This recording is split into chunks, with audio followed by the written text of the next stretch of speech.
अभी हमारे साथ हैं लोक जनशक्ति पार्टी रामविलास के प्रदेश प्रवक्ता विनीत सिंह। इनसे जानेंगे जिस प्रकार से कल हाजीपुर में केंद्रीय मंत्री और चिराग पासवान के चाचा ने जो इल्जाम लगाया है पशुपति पारस ने चिराग पासवान पर, उस पर विनीत सिंह क्या कहते हैं। विनीत सिंह जी, आपने देखा होगा कल जिस प्रकार से पशुपति कुमार पारस जी ने कहा है कि चिराग पासवान सबसे पहले जो मूर्ति, आदमकद मूर्ति जो हाजीपुर में लगाई गई है वो खुले आसमान के नीचे है, और उनकी आत्मा जो है वो देखकर वो पशुपति कुमार पारस कह रहे हैं कि हमको अंदर से रुलाई आ गया कि खुले आसमान के नीचे है और इसको हम शेड इसका बनवाएंगे, चाहे उसमें जितना रुपया लगे मैं अपनी सैलरी से दूंगा, और अगर घटता है सैलरी तो मैं चंदा करके करूंगा, लेकिन चिराग पासवान ने जो मूर्ति खुले आसमान के नीचे लगाई है उसमें वो शेड लगाने की बात कर रहे हैं। अच्छी बात है, उनको करने दीजिए।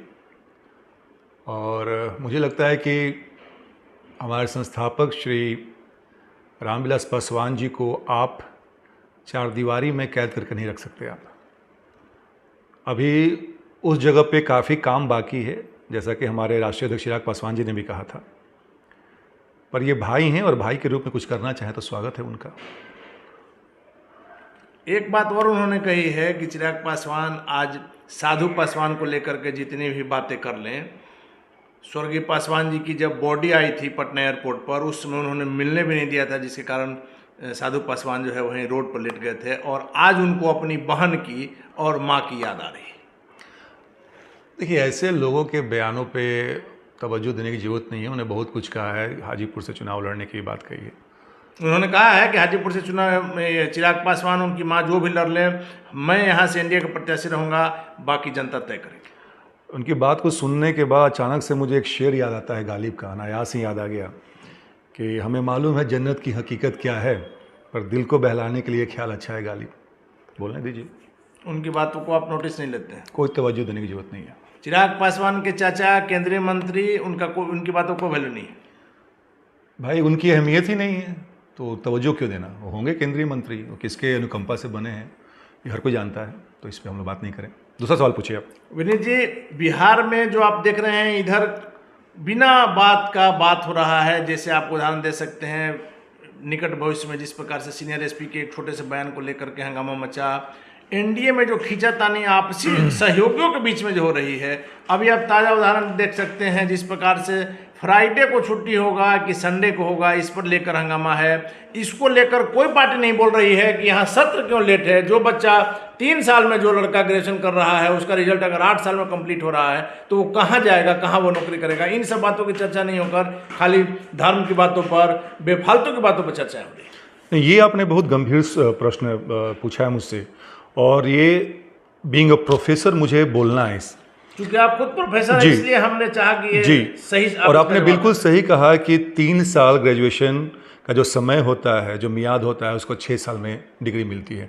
अभी आपने 2-3 दिन पहले एक न्यूज़ सुना होगा कि एक लड़की इसरो में क्वालिफाई कर गई है एज ए साइंटिस्ट, पर मगध यूनिवर्सिटी उसको डिग्री नहीं दे रही है क्योंकि 2 साल से वहाँ पे वीसी नहीं है। ऐसे ऐसे पता नहीं कितने छात्रों का जो करियर है अधर में लटका दिया है बिहार ने।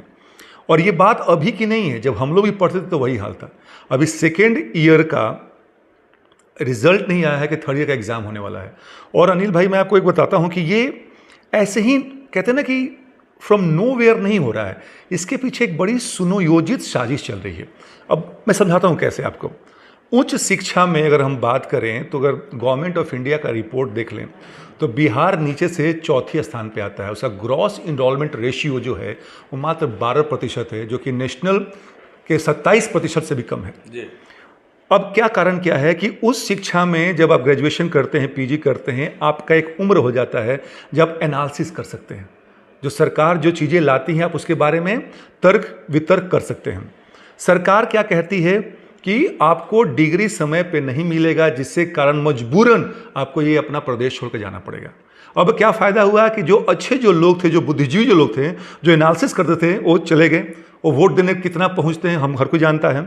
जो लोग बच जाते हैं 17 साल 18 साल का, उनका उम्र उतना परिपक्व नहीं होता है, और सरकार उनको लुभावने वादा करके रेवड़ियाँ जो फ्री में जो बांटते हैं उसकी बात करके इधर उधर गुमराह करती है और वोट ले लेती है। किसी तरह सरकार में बने रहना जी, कारण यही है। तो ये अनायास ही नहीं हो रहा है, एक ये वेल प्लान स्ट्रेटजी है।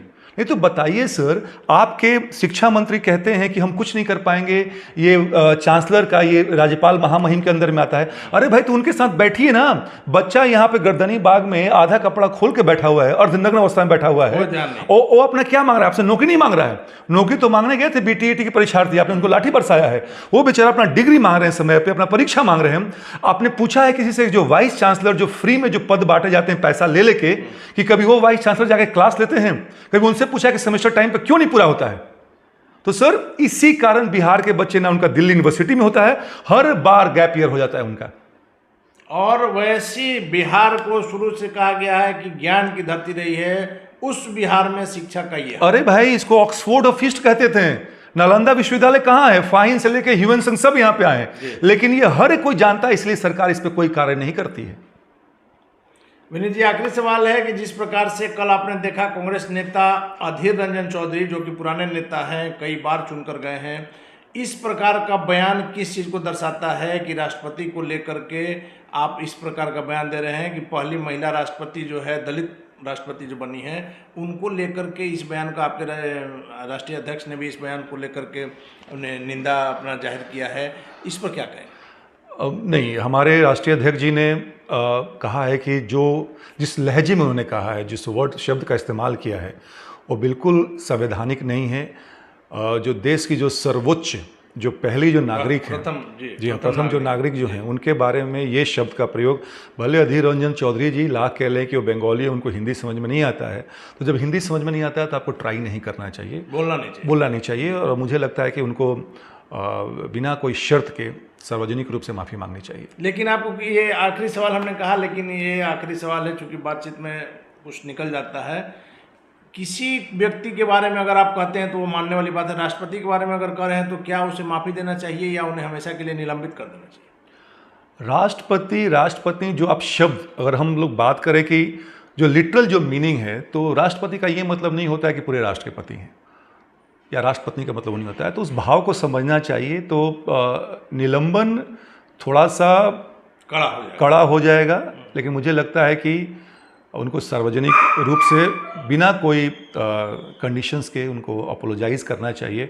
और मुझे लगता है कि वो एक सीख होगा हर किसी के लिए कि अगर किसी भाषा में आपका हाथ तंग है तो उसमें आपको कोशिश नहीं करना चाहिए। धन्यवाद आपका। तो ये थे हमारे साथ लोक जनशक्ति पार्टी रामविलास के प्रदेश प्रवक्ता विनीत सिंह जी, जिनका साफ कहना है कि अधीर रंजन चौधरी को बिना शर्त माफ़ी मांगनी चाहिए, इसके अलावा कोई उपाय नहीं आगे।